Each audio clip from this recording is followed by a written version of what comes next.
तो सगळ्यांचं या सेशनमध्ये खूप खूप स्वागत आहे. शुभ दुपार. आज आपण रेकीची प्रॅक्टिस नक्की कशी करायची, त्याचबरोबर रेकीची प्रार्थना आहे ती कशी बोलायची याबद्दल जाणून घेऊया. I can't hear. माझा आवाज सगळ्यांना येतोय ना? ओके मॅडम, मग तुमच्याकडे काहीतरी नेटवर्कचा इश्यू असेल.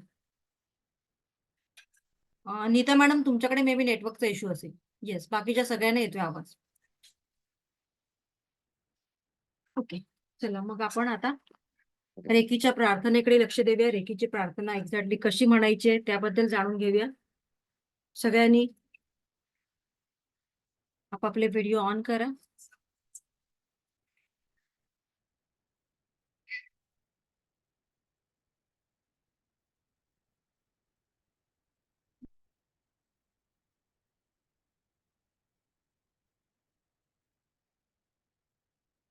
सगळे वेळात वेळ काढून सेशन अटेंड करतात एक्झॅक्ट 1:30 वाजता. थँक्यू सो मच सगळ्यांना. ओके, सो आपण स्टार्ट करूया.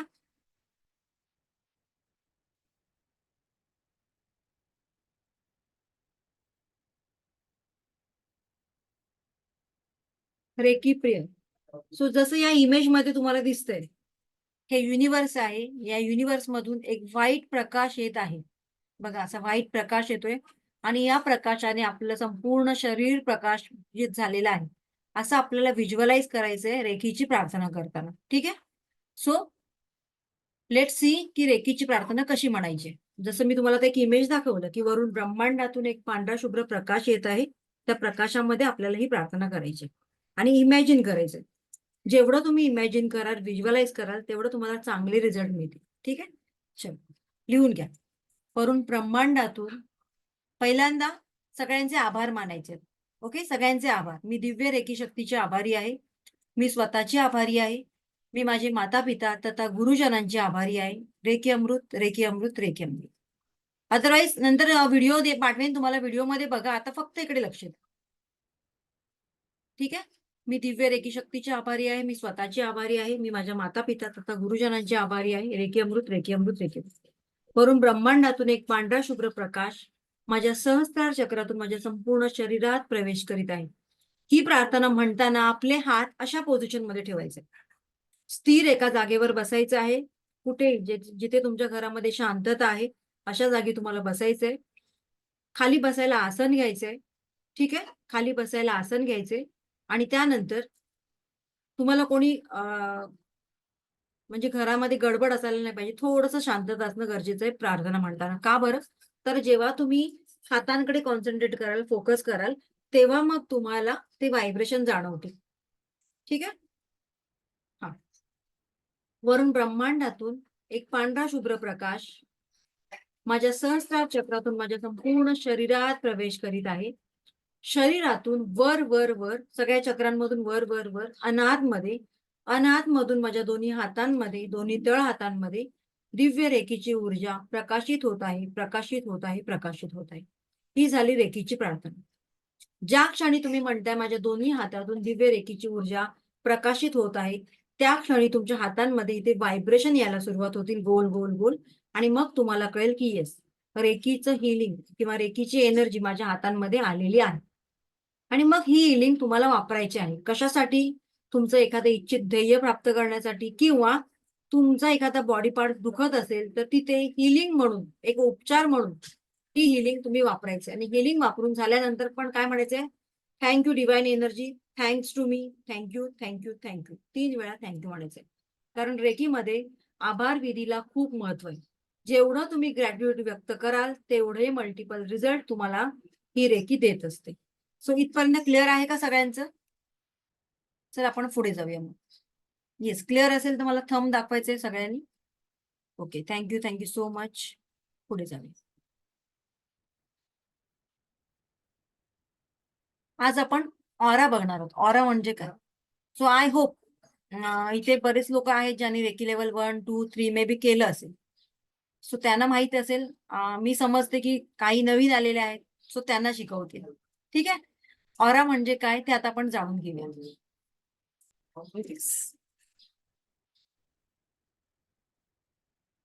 एकच मिनिट.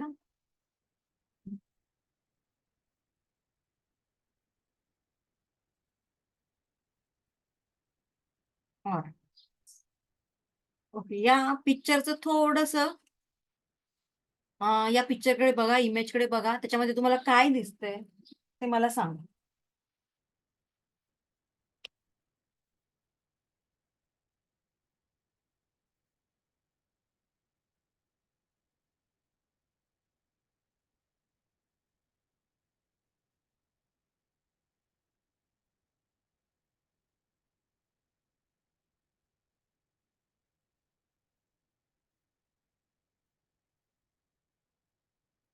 येस.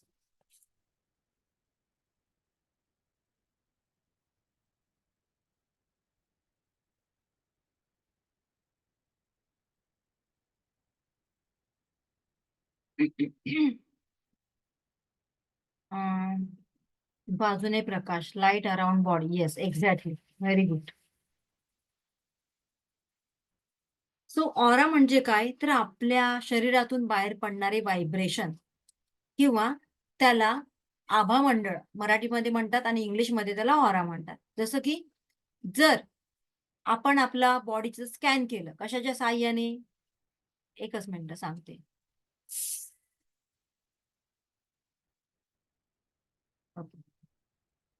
ऑरा स्कॅनर मशीनद्वारे आपल्या बॉडीचं जर आपण स्कॅनिंग केलं तर आपल्याला लक्षात येईल की आपल्या शरीरातून असे वेगवेगळ्या कलरचे ऑरा आपल्याला दिसतात. आता कसं कळणार बरं ऑरावरून एखाद्या व्यक्तीचा स्वभाव कसा आहे?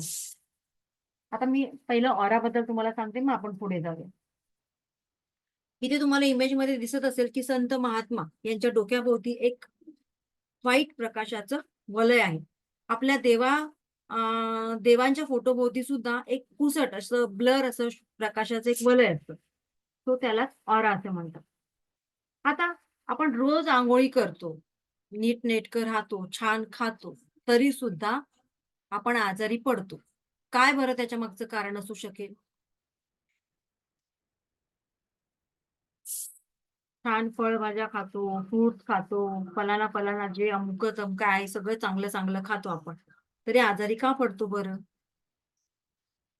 कारण आपण आपली बॉडी शुद्ध केलेली असते, अंघोळ करून किंवा इतर चांगलं चांगलं खाऊन. पण आपण आपला ऑरा क्लीन करतो का? नाही.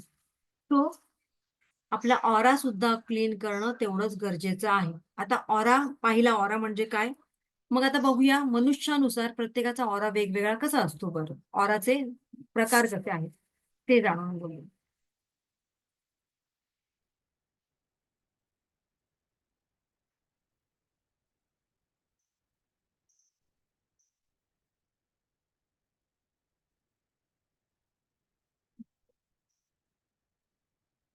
ओके.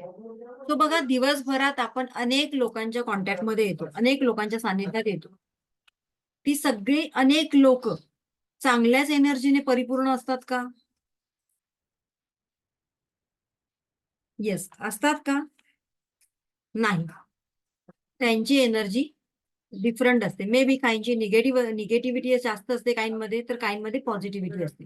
सो ज्या लोकांच्या कॉन्टॅक्टमध्ये येता तुम्ही, म्हणजेच ज्या लोकांच्या ऑरा क्षेत्रामध्ये तुम्ही प्रवेश करता किंवा ज्या लोकांची निगेटिव्हिटी तुमच्या ऑरा क्षेत्राला हवी असते, हवी ठरते, त्या प्रकारे तुमच्या शरीरावर त्याचे इफेक्ट बघायला मिळतात. फॉर एक्झाम्पल, लग्न समारंभासारख्या किंवा इतर आणखी चांगल्या एखाद्या कार्यक्रमात तुम्ही गेलात आणि त्यानंतर जर एखादा वाईट इंटेन्शन व्यक्ती असेल किंवा त्याच्या ऑरा क्षेत्रामध्ये खूप निगेटिव्हिटी असेल आणि त्याच्याशी तुम्ही बोलताय, चालताय आणि घरी आल्यानंतर तुम्हाला असं फील होईल की आल्या-आल्या डोकं दुखायला लागणार, अस्वस्थ वाटणार किंवा असे अनेक प्रकार तुमच्याबरोबर होणार.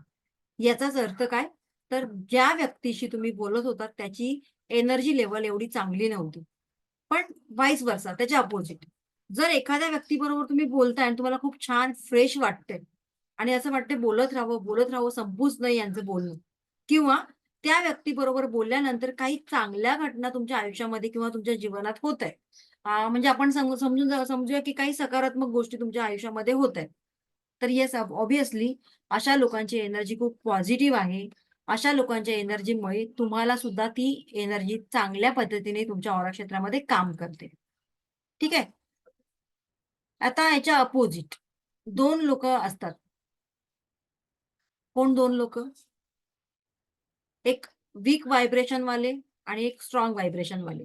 ज्यांचे व्हायब्रेशन लो असतात, म्हणजेच काय, ज्या व्यक्ती सतत सतत सतत तुम्हाला त्यांचे रडगाणे सांगत असतात. मे बी तुमची मैत्रीण असेल, तुमची बहीण असेल, सख्खी बहीण असेल किंवा तुमची शेजारीण असेल किंवा आणखीन व्हॉटेव्हर कोणी असेल.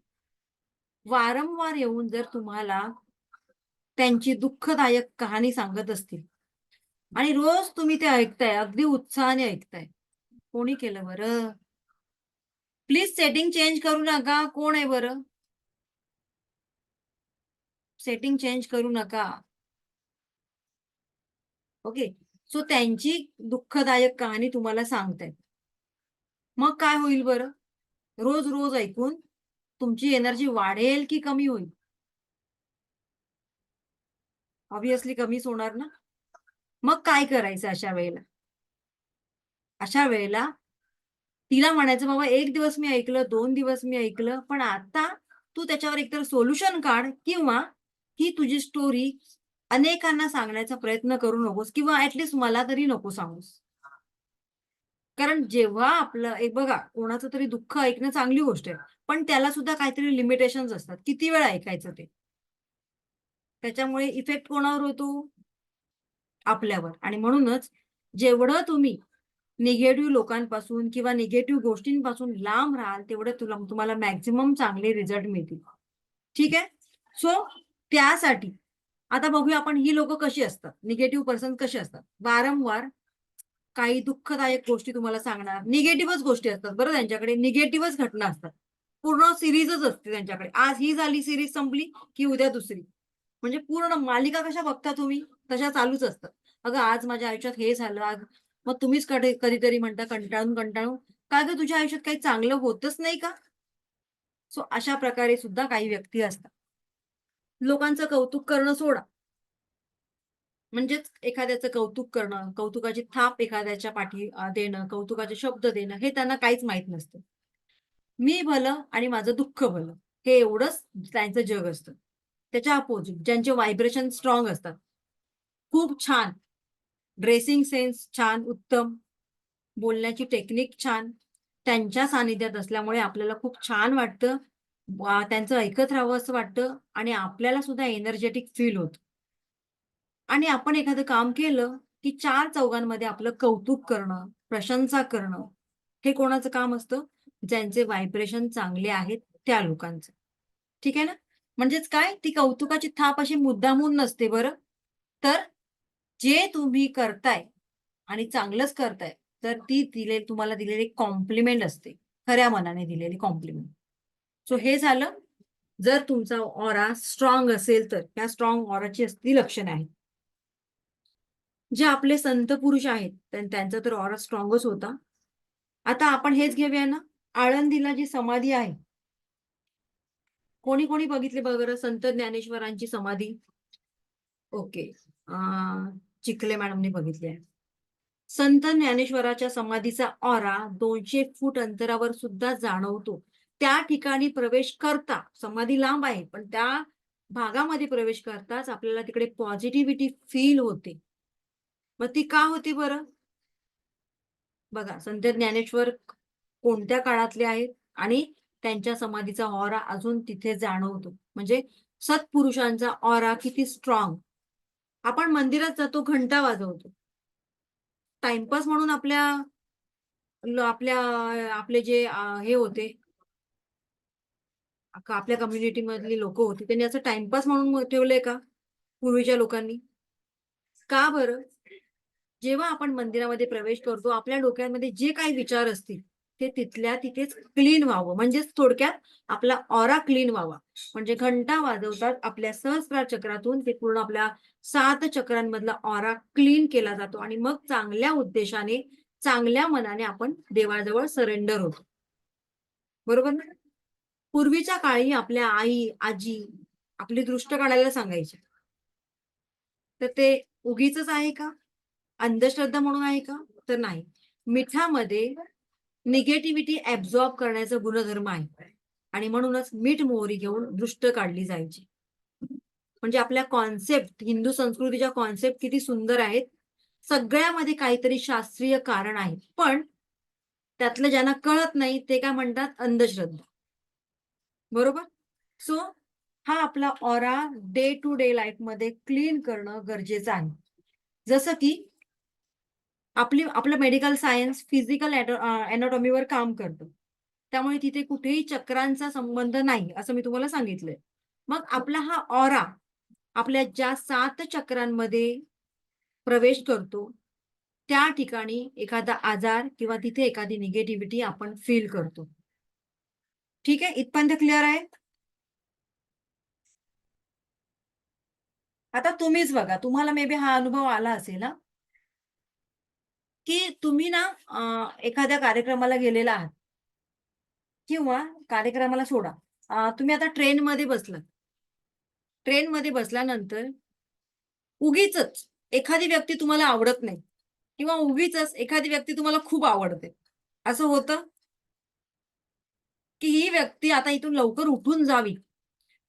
आपण तिला कधी ओळखत नसतो, काही नसतो. तिचा आणि आपला दूर-दूरचा पण संबंध नसतो. तरी सुद्धा तो एक सिक्स्थ सेन्स आपल्यामध्ये असतो, की ही व्यक्ती इथे नसावी. होतं ना असं? ते का बरं? कारण लेडीजमध्ये मी सांगितलं ना, लेडीजमध्ये जन्मताच एक सिक्स्थ सेन्स असतो. त्यामुळे तिला लगेच माणसं ओळखता येतात. कोणता व्यक्ती चांगला आहे, कोणता व्यक्ती गोड बोलून खोड काढणारा आहे. आणि त्यामुळे ज्या लोकांना तिच्याजवळ आसपास राहावंसं तिला वाटतं, त्या लोकांनाच ती आपल्या आसपास ठेवते. जेव्हा तिच्या मनामध्ये ती सुरक्षिततेची भावना निर्माण होते तेव्हा. म्हणजेच याचा अर्थ काय, की त्या व्यक्तींचा ऑरा खूप स्ट्राँग असतो, चांगला असतो आणि त्यामुळे तुमच्या सानिध्यात इतरांना सुद्धा सुरक्षितता फील होते. त्याच्या अपोझिट आपल्याला ज्याच्या सानिध्यात नाही बसावसं वाटत समजून जायचं, की त्यांचे इंटेन्शन चांगले नाहीयेत आणि त्यांचा ऑरा सुद्धा निगेटिव्ह आहे. म्हणून एखादी व्यक्ती स्त्री असेल किंवा पुरुष असेल कोणीही. बरं तुमच्या घरामध्ये ज्या व्यक्ती येतात, काय वाटतं तुम्हाला? तुमच्या तोंडावर गोड बोलणाऱ्या प्रत्येक व्यक्ती तुमच्याबद्दल चांगलाच विचार करतात का? तुमच्या घरामध्ये चांगलेच इंटेन्शन ठेवून जातात का? मुळीच नाही. काही व्यक्ती अशा असतात, की वर-वर गोड बोलतात, पण मनातून त्यांचे इंटेन्शन क्लिअर नसतात आणि जाता-जाता असं काहीतरी बडबडून जातात, पुटपुटून जातात, की ती व्यक्ती गेल्यानंतर तुमच्या घरामध्ये भांडणं सुरू होतात. क्लेश कलह चालू होतात. याचाच अर्थ, की त्यांची निगेटिव्हिटी ते आपल्या घरामध्ये सोडून जाते आणि म्हणूनच कोण व्यक्ती तुमच्या घरी आला आणि त्या व्यक्तीने त्याला व्यक्तीला ॲटलीस्ट पाणी द्या प्यायला. पाणी विचारायचं नाही, देऊ का वगैरे अजिबात विचारायचं नाही. आल्या-आल्या पाणी ऑफर करायचं. कारण पाण्यामध्ये त्यांच्या मनात जे काही थॉट्स असतात निगेटिव्ह ते लगेच डिसॉल्व्ह होतात. आणि त्याने ठेवलेलं जे पाणी असतं, भले ते थोडंसं असेल किंवा जास्त असेल, ते लगेच ओतून टाकायचं टॉयलेटमध्ये वगैरे. ठेवायचं नाही. क्लिअर आहे? सो आता हा आपला ऑरा कसा क्लीन करायचा? ते आपण जाणून घेऊया. ऑरा क्लीन करण्याच्या बऱ्याच मेथड आहेत, पण त्याआधी तुम्हाला ऑरा तर कळला पाहिजे. सो त्याच्यावर आपण फोकस करूया. तुम्हाला इथे 3 सर्कल दिसतात सगळ्यांना, राइट? सो ऑरा म्हणजेच काय? तर या वर्तुळाच्या बाहेरील भागामध्ये जे ब्लर प्रकाशाचं वलय दिसतं त्याला ऑरा म्हणतात. आता हे आहे एक. तुम्ही सगळ्यांनी ट्राय करा, फोकस करा आणि बघा तुम्हाला दिसतंय का?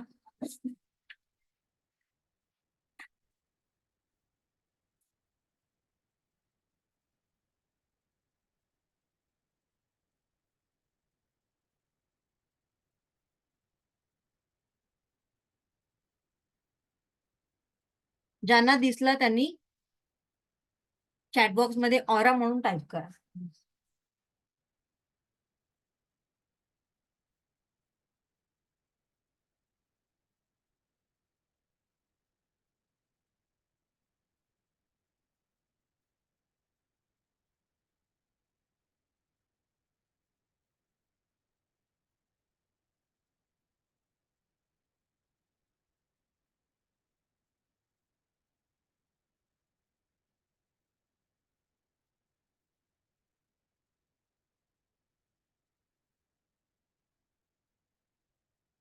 ओके, चला बऱ्याच लोकांना जाणवलं.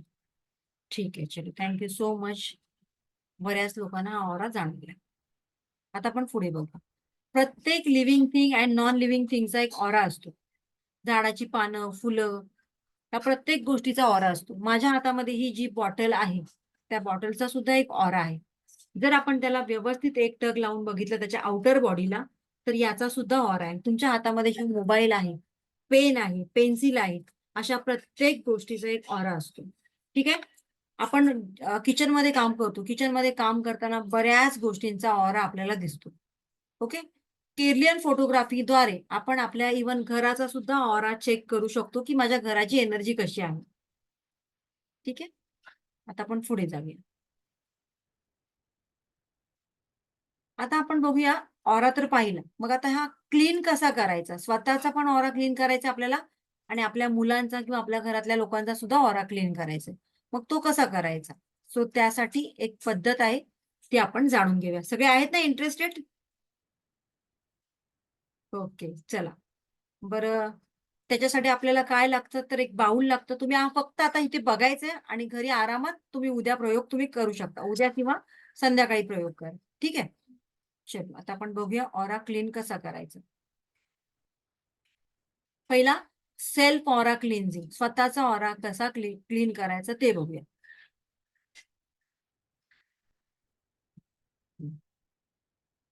रेकीला कॉल करायचंय तुम्हाला, तर रेकीला कॉल करणं किंवा रेकीची प्रार्थना करणं म्हणजे सेमच वर्ड्स आहे, तर लक्षात ठेवा. नाही तर तुम्ही म्हणाल कॉल म्हणजे काय, फोन करायचा का रेकीला? सो येस, फोन करायचा म्हणजेच आपली रेंज तिथपर्यंत पोहोचली पाहिजे, म्हणजेच रेकीला प्रार्थना करायची. ठीक आहे. प्रार्थना करून झाल्यानंतर स्वतःचा ऑरा कसा क्लीन करायचा बघा.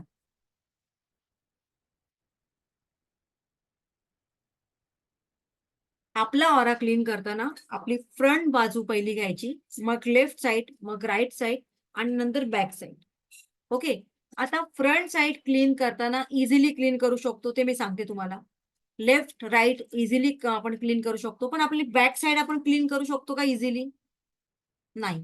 आपल्या बॅक साइडला काय आपण कसं बरं हात असं करणार, नाही करणार. मग त्यासाठी आपण घोषित करू शकतो. जी वस्तू आपल्याला दिसत नाही किंवा जी वस्तू आपल्या जवळ नाही, ती आपण रेकीमध्ये घोषित करू शकतो लिहून. मी माझ्या बॅक साइडला मी माझ्या बॅक साइडला किंवा बॅक बॉडीला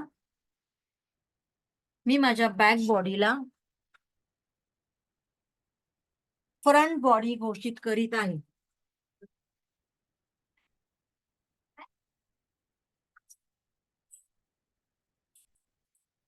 मी माझ्या बॅक बॉडीला फ्रंट बॉडी म्हणून घोषित करीत आहे.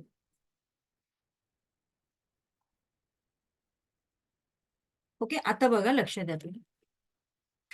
आपल्या हातामध्ये थोडंसं मीठ घ्यायचं, एक बाउल घ्यायचं, कोणतंही बाउल, एनी मेटलचं घ्या, प्लास्टिकचं घ्या, काचेचं घ्या, कोणतंही. त्याच्यामध्ये एक ग्लास पाणी टाकायचं. त्या पाण्यामध्ये 1 स्पून मीठ टाकायचं. मीठ कोणतं?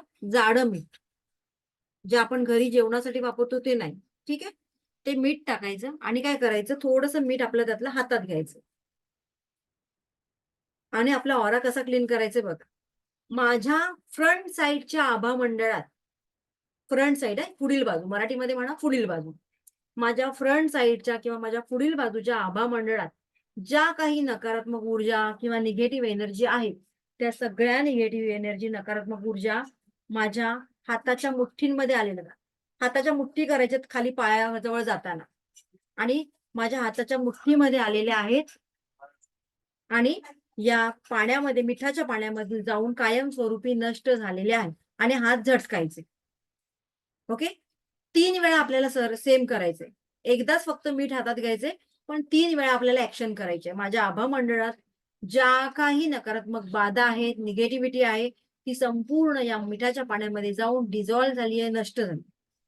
सेम माझ्या लेफ्ट साइडच्या आभा मंडळात ज्या काही नकारात्मक ऊर्जा आहेत, निगेटिव्हिटी आहे, ती या मिठाच्या पाण्यामध्ये जाऊन कायमस्वरूपी नष्ट झाली आहे. लेफ्ट साइडला, राईट साइडला. आता बॅक साइडची आपल्याला काढायची, पण बॅक साइड आपण काय घोषित केली आहे? फ्रंट साइड म्हणून. मग आपण आपल्या बॅक साइडचे काढायचं. माझ्या बॅक साइडच्या आभा मंडळामध्ये ज्या काही नकारात्मक ऊर्जा आहेत, निगेटिव्हिटी आहे, हायर लेवलची निगेटिव्हिटी आहे, ती सगळीच्या सगळी माझ्या हातांच्या मुठ्ठींमध्ये आलेली आहे आणि या मिठाच्या पाण्यात जाऊन पूर्णतः नष्ट झालेली आहे. ओके, आता हे केलं आपण. आता हे पाणी आपण आपल्या टॉयलेटमध्ये फेकून द्यायचंय, बाकी कुठेही घरात टाकायचं नाही. बरं, हे झालं आपला ऑरा क्लीन केला. आता काय करायचंय? थँक्यू दिव्य रेकी शक्ती, थँक्स टू मी. त्यानंतर काय करायचंय? आपल्याला कॉर्ड कटिंग करणं फार गरजेचं आहे. जोपर्यंत तुम्ही कॉर्ड कटिंग करत नाही तोपर्यंत तुम्ही त्याच्यामध्येच अडकले जाता. आणि म्हणूनच कॉर्ड कटिंग करायचं. कॉर्ड कटिंग म्हणजेच काय थोडक्यात? तर जी काही निगेटिव्हिटी आहे त्याच्यापासून आपल्याला डिटॅच व्हायचंय. कुठलीही निगेटिव्हिटी आपल्या नाभीतून आपल्या शरीरामध्ये प्रवेश करते आणि म्हणूनच कॉर्ड कटिंग करताना नाभीच्या समोर, एक्झॅक्टली या आपल्या नाभीच्या समोर जाऊन कॉर्ड कटिंग करायचे. काय म्हणायचे कॉर्ड कटिंग करताना? 2 हात असे घ्यायचेत आपले. सर्व नकारात्मक बाधांपासून मी स्वतःला मुक्त करीत आहे 3 वेळा. सर्व नकारात्मक 3 वेळा हात फिरवायचे बरं, एकदाच बोलायचे. सर्व नकारात्मक बाधांपासून मी स्वतःला मुक्त करीत आहे. नाभी समोर जाऊन 3 वेळा cut cut cut. That's it, झालं. इथपर्यंत क्लिअर आहे का? हे झालं स्वतःचा ऑरा क्लीन करताना. रेकीला प्रार्थना करायची रेकीची. ओके, आता नेक्स्ट दुसऱ्यांचा ऑरा. म्हणजेच थोडक्यात काय करायचं? सपोज आता मी ह्याच्याद्वारे दाखवते तुम्हाला, टेडी बिअरद्वारे. पहिलं स्वतःचा आभा मंडळ ऑरा क्लीन करायचंय. इथून सुरुवात करायची. माझ्या फ्रंट साईडच्या आभा मंडळात ज्या काही नकारात्मक ऊर्जा आहेत त्या संपूर्ण माझ्या हाताच्या मुठ्ठींमध्ये आली. पायाजवळ जाऊन हाताची मुठ्ठी करायची. मग लेफ्ट साईड, मग राईट साईड, 3-3 वेळा प्रत्येक वेळेला. आणि मग बॅक साईडचं आपल्या फ्रंट साईड घोषित केलेली आहे. मग माझ्या बॅक साईडमध्ये ज्या काही निगेटिव्हिटी आहे, नकारात्मक बाधा आहेत, त्या माझ्या हाताच्या मुठ्ठींमध्ये आलेल्या आहेत आणि या मिठाच्या पाण्यामध्ये जाऊन नष्ट झालेल्या. ठीक आहे, हे झालं आपलं स्वतःचं. मग रेकीला थँक्यू म्हणायचं. Thank you divine energy, thanks to me. Okay, आता नेक्स्ट आपण दुसऱ्यांचा ऑरा क्लीन करणार आहोत. आता दुसरे म्हणजेच कोण? आपल्या घरातले लोक. मे बी तुमचा मुलगा असेल, हजबंड असतील. ओके, सो त्यांचा ऑरा कसा क्लीन करायचा आपण आता बघूया.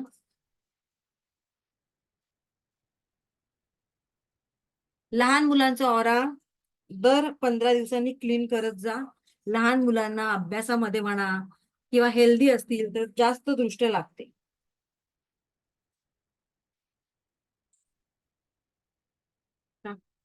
एकच मिनिट. हा, आता इथे बघा, दुसऱ्यांचा ऑरा क्लीन करताना आपल्याला काय करायचंय? सेम रेकीला कॉल करायचे. मी दिव्य रेकी शक्तीची आभारी आहे. मी स्वतःची आभारी आहे. मी माझे माता पिता तथा गुरुजनांचे आभारी आहे. तुमचं इष्टदैवत असेल, कुलदैवत असेल तर त्यांचा आभार माना. जसं माझे इष्टदैवत स्वामी आहेत, मी स्वामी महाराजांची आभारी आहे. मी कुलस्वामिनी तुळजाभवानी मातेचे आभारी आहे. हे झालं माझं माझं. तुम्ही तुमच्या नीडनुसार किंवा तुमच्यानुसार ते कर. आता मी माझ्या मुलाचं किंवा माझ्या हजबंडचं मला ऑरा क्लीन करायचं, मग त्यांचे सुद्धा मला आभार मानावे लागतात. मग मी XYZ पर्सनची सुद्धा आभारी आहे. तुमच्या मुलाचे करायचे असेल तर माझा मुलगा अथर्व, मी माझ्या मुलाची अथर्वची आभारी आहे. हे वर्ड येणं गरजेचं आहे. ठीक आहे, मग सेम मिठाचं बाउल करायचंय आणि त्याला असं समोर उभं करायचंय. याच्या फ्रंट साईडच्या आभा मंडळामध्ये जी काही निगेटिव्हिटी असेल तर ती माझ्या हातांच्या मुठ्ठीमध्ये आलेली आहे आणि या मिठाच्या पाण्यामध्ये जाऊन नष्ट झालेली आहे. 3 वेळा समोरून, 3 वेळा लेफ्ट साईडने, 3 वेळा राईट साईडने आणि त्याला टर्न व्हायला सांगायचे आणि 3 वेळा बॅक साईडने करायचे. कारण मुलाला आपण टर्न व्हायला इझिली सांगू शकतो. ओके, इथपर्यंत क्लिअर आहे सगळ्यांचं? येस, क्लिअर असेल तर मला सांगा बरं. ओके, हा, आता आपण बघूया आपण आपला ऑरा रोजच स्ट्रॉंग कसा राहील. पानी का बाउल पानी का बाउल जो बाउल में पानी है वो फेंक देने का है आपको टॉयलेट में. पानी का बाउल कहाँ रखना है? पानी का बाउल आपके आगे ही रखना है, सामने ही रखना है. हं. ठीक आहे, रिपीट नाही करणार, व्हिडिओ मध्ये बघा, कारण एवढा वेळ नाहीये माझ्याकडे. माझी नेक्स्ट बॅच परत आहे. ओके, आता आपण पुढे बघूया की आपला ऑरा आपल्याला रोजच स्ट्रॉंग ठेवायचा आहे. म्हणजेच काय? तर आपल्यामुळे इतरांना सुद्धा फायदा झाला पाहिजे आणि आपल्या स्वतःला सुद्धा फायदा झाला पाहिजे. त्याचबरोबर इतर कोण निगेटिव्ह व्यक्ती आली किंवा कितीही हायर लेवलची निगेटिव्हिटी असणारा व्यक्ती आला तरी सुद्धा आपल्या ऑरा डाऊन होता कामा नये किंवा त्याची निगेटिव्हिटी आपल्या ऑरा क्षेत्रामध्ये प्रवेश करता कामा नये. मग त्यासाठी काय करावं? त्यासाठी आपको समझ में आ रहा है सुषमा मैडम? मैं मराठी में बोल रही हूँ, आप हिंदी में बात कर रहे हो ना, इसलिए मैं बोल रही हूँ. ओके. सो आपला ऑरा किंवा आपण नेहमी पॉझिटिव्ह राहण्यासाठी काय करायचंय? एकतर आपला सराउंड चेंज कर. सराउंडिंग चेंज करा म्हणजे काय करायचं मॅडम? आता दुसरीकडे राहायला जायचं का आम्ही? तर अजिबात नाही.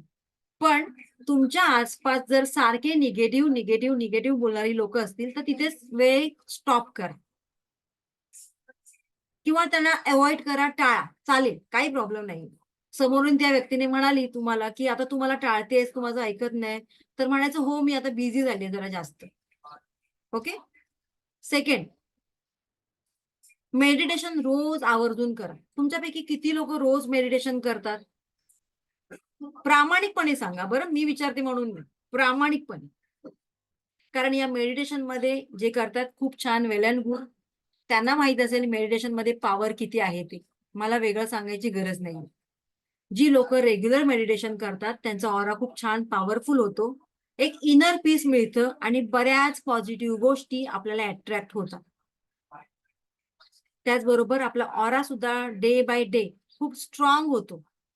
हळू-हळू आपल्यामध्ये अशी सिद्धी यायला सुरुवात होते, की आपण जे बोलतो त्याला म्हणतात वाकसिद्धी. जे बोलतो ते खरं व्हायला लागतं आणि म्हणूनच साधू संत जे बोलतात ना, त्या गोष्टी खऱ्या व्हायच्या. कारण ते मेडिटेशन करून, साधना करून, करून, करून एक सिद्धी प्राप्त होते आपल्याला. तर आपल्याला सिद्धी प्राप्त होण्याइतपत हिमालयात जाऊन नाही बसायचंय. बरोबर ना? सो आपल्याला आपला संसार करून परमार्थ करायचा आहे. सो ॲट लीस्ट कमीत कमी सुरुवातीला 15 ते 20 मिनिटं तरी तुम्ही मेडिटेशन करू शकता की नाही? ट्राय कर. काय करू शकता की नाही? मला रिस्पॉन्स नाही मिळत आहे. Yes or no? Okay. Try करा. त्याच्यामुळे काय होणार आहे, आपल्या मनामध्ये चांगले थॉट्स येतात. परमेश्वराची काही ब्लेसिंग्स मिळायला लागतात आपल्याला. जी लोकं बरं आता मी त्याच्या आधी एक प्रश्न विचारते. कोण असं आहे, की 5 मिनिटं पण मेडिटेशन करत नाही किंवा देवाला साधा नमस्कार पण करत नाही? कोण आहेत बरं असे? प्रामाणिकपणे हात दाखवायचे. अच्छा, सगळेच करतात. Very good. सगळेच करतात. येस. जी लोकं ज्या लोकांचं मन होत नाही, की मेडिटेशन करायला बसावं किंवा देवाची पूजा करावी. याचा अर्थ काय होतो? तर परमेश्वरानेच त्यांना अजून परमिशन दिलेली नसते, की तू माझी सेवा कर. परमेश्वराचे काही ब्लेसिंग्सच नसतात त्यांच्या पाठी आणि त्यामुळे तुमची इच्छा होत नाही. याचा अर्थ आपण परमेश्वरापासून, या युनिव्हर्सपासून किती लांब आहोत. मग जवळ यायचं असेल, तर सगळ्यात उत्तम मार्ग आहे मेडिटेशन. परमेश्वर असं म्हणतो का, दिवस-रात्र माझी भक्ती कर, दिवसभर माझं मेडिटेशन कर, साधना कर, असं म्हणतं का? अजिबात नाही. तुम्ही 5 मिनिटं करा, पण मनापासून करा. बघा तुम्हाला किती छान बेनिफिट मिळायला सुरुवात होतं. याचा अर्थ असा नाही, की तुमच्या आयुष्यातले सगळेच प्रश्न गायब होऊन जातील किंवा तुमच्या आयुष्यामध्ये काही संकटच येणार नाही, असं नाही. संकट आलं तरी त्याला सोल्युशन मिळणार आणि त्याची तीव्रता कमी असणार. म्हणतात ना, जे हातावर जाणार असतं ते बोटावर जातं, इथपर्यंत होतं. म्हणूनच परमेश्वराची कृपा आपल्यावर होण्यासाठी या गोष्टी थोड्याफार प्रमाणात का होईना करायची. ओके. आणखीन काय करायचंय? कोण-कोण तुमच्यापैकी सकाळी-सकाळी थोडाफार का होईना exercise, yoga, at least morning walk करून येतात? पुणेवाले तर करतातच करतात. जिद्दी असतात फार ती लोकं आणि डिसिप्लिन असतात. Yes, very good. आणि आम्ही मुंबईकर काय असतो, जराशे थोडेसे आळशी असतो. आज नाही उद्या, उद्या नाही परवा आणि मग पाऊस येतो कधी-कधी आमच्याकडे. मग आमचं ठप्प. सो त्यासाठी रोज रेग्युलर स्वतःला एक सवय लावून घ्यायची आहे, की 10-15 मिनिटं का होईना मी बाहेरून निसर्गातून एक राउंड मारून येईल. का बरं? कारण जेवढं तुम्ही निसर्गाच्या कॉन्टॅक्टमध्ये असता, संपर्कात असता, जवळ असता, तेवढा तुमचा ऑरा क्लीन होतो, तेवढी पॉझिटिव्ह एनर्जी तुम्हाला निसर्गातून मिळत असते. बघा ना, आपण ब्रेक घेण्यासाठी कुठे जातो? थंड हवेच्या ठिकाणी किंवा निसर्गाच्या जवळपास जातो ना. का जातो? तिकडून एक पॉझिटिव्ह एनर्जी रिकलेक्ट करण्यासाठी, जेणेकरून वर्षभरासाठी ती आपल्याला उपयोगी पडेल. रिलॅक्स होण्यासाठी. मग रिलॅक्स कुठे होतो आपण? ऑब्व्हियसली नेचरमध्येच होतो ना. त्यासाठी अशा पद्धतीने आपल्याला काही गोष्टी करायच्या. आणि येस, डेफिनेटली रोज तुम्ही 21 डेज ऑरा क्लीन करा आजपासून आणि फरक सांगा मला आपल्या सेशनमध्येच, की काय फील होतंय. ऑरा क्लीन केल्यानंतर स्वतःलाच तुम्हाला खूप छान फ्रेश फील व्हायला सुरुवात होईल. अडलेली कामं जी असतात ती नव्याने व्हायला सुरुवात होतात. जिथे-जिथे कुठे ब्लॉकेजेस येणार असतात, अडथळे येणार असतात, तर ते मार्गी लागतात. आणि त्यासाठी रोज आपला ऑरा क्लीन करायचा आहे. सो इथपर्यंत क्लिअर आहे? मी ऑरा म्हणजे काय सांगितलं, निगेटिव्ह ऑरा, पॉझिटिव्ह ऑरा कसा ओळखायचा ते सांगितलं. ऑरा क्लीन कसा करायचा स्वतःचा आणि इतरांचं ते सांगितलं. त्याचबरोबर ऑरा क्लीन करण्याच्या आणखी सुद्धा मेथड काही आहेत त्या सांगितलं. जसं की meditation, yoga, exercise, morning walk, पायी गवतावर अनवाणी पायाने चालणं सगळ्यात बेस्ट. सगळ्यात बेस्ट. आपला संपर्क ना मातीबरोबर आला पाहिजे. त्यासाठी जर आता आपण गावी राहत नाही, आपण मुंबईला राहतो. मग काय करायचं? प्लांट्स लावा. प्लांट्समध्ये लावताना मातीचा हात जातो ना आपला. सो अशा पद्धतीने सुद्धा आपण आपल्या शरीरातली जी निगेटिव्हिटी आहे, ती त्या मातीमध्ये जाते. धरती मातीमध्ये जाते. इथपर्यंत क्लिअर आहे? चला. आता राहिला प्रश्न अट्युनमेंटचा. रेकीमध्ये अट्युनमेंट खूप महत्वाचं आहे. बघा, रेकीमध्ये अट्युनमेंट खूप महत्वाचं आहे. जोपर्यंत तुम्ही अट्युनमेंट घेत नाही, तोपर्यंत ही एनर्जी तुम्ही तुमच्या डे टू डे लाईफमध्ये नाही वापरू शकत किंवा वापरलीत तरी तुम्हाला त्याचे एवढे बेनिफिट मिळत नाही. कारण अट्युनमेंट म्हणजेच काय? ही एक गुप्त पद्धती आहे. हे गुप्तपणे शिष्याला देणारं शक्तिपात, दीक्षा असं म्हटलं जातं त्याला. आणि जोपर्यंत तुम्ही हे घेत नाही, तोपर्यंत तुमचा रेकी लेव्हल 1 हा कोर्स कंप्लीट झालाय, असं होत नाही. तर त्यासाठी अटेन्डमेंट इज मस्ट. सो अटेन्डमेंटमध्ये काय प्रोसिजर आहे ते आपण बघूया. अटेन्डमेंट म्हणजे शक्तिपात. गुरुकडून शिष्याला दिलं जाणारी ही दीक्षा. म्हणजे गुरुकडून ज्ञान ट्रान्सफर केलं जातं शिष्याला. Rules of reiki. रेकीचे रूल्स काय आहे? Do not give reiki to anyone unless ask for. विचारल्याशिवाय कोणालाही रेकी द्यायची नाही. पण एका केसमध्ये, जर समोरचा खूप नीडी आहे, समोरचा सांगू शकत नाही तुम्हाला, की मला हवी आहे हीलिंग की नको हवी आहे. म्हणजेच काय, त्याचा ॲक्सिडेंट झालाय किंवा त्याला बरं नाही, आजारी आहे, त्याची सांगण्याची कॅपॅसिटी नाहीये किंवा एखादा प्राणी रस्त्यात पडलाय, त्याला तुम्हाला हील करायचं आहे. तर तो प्राणी तुम्हाला सांगणार का मला हील करा? नाही.